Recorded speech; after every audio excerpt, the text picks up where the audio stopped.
One arrow blew straight through a 30-foot thick wall. The soldiers inside had never seen anything like it. They panicked and ran in every direction. They fell back into the city. The enemy was already at the gates. Everyone dropped their weapons, ready to surrender. Right at that moment, a soldier climbed up the gate and screamed. Even if they surrendered right now, the enemy would not spare them. Their families would be slaughtered too. The soldiers found their will to fight again. They regrouped. In the narrow passages, both sides clashed head-on. But right then, the cunning enemy king grabbed the divine bow and made his way to the cave where the titans were imprisoned. He drew the bow and aimed at the entrance. The next second, the arrow flew. The entire wall shook violently. Theseus was still in the middle of the fight, and he knew instantly something was wrong. The enemy was trying to free the titans. He had to stop it right now. Covered by his teammates, they pushed through with everything they had, racing toward the cave. But they were one step too late. The king had already drawn the divine bow and fired at the golden cage.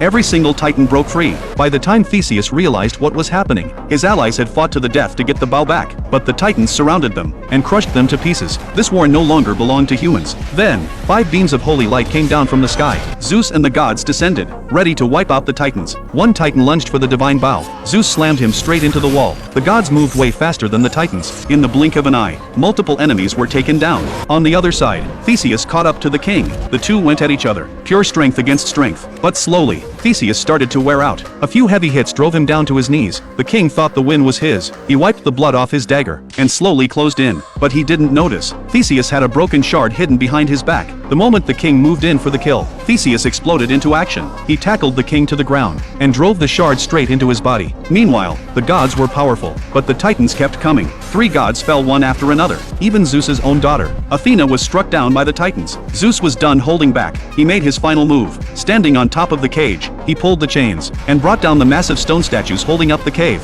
The next second, the entire mountain began to collapse. Zeus carried Athena's body back to the realm of the gods, and every titan was buried under the rubble. The army outside the walls saw the mountain fall and ran for their lives. In the final moment, Theseus earned the recognition of the gods and became a god himself. This movie is called Immortals. The story is inspired by Greek mythology, but it only borrows the characters and the setting. Most of the plot was made up by the director himself.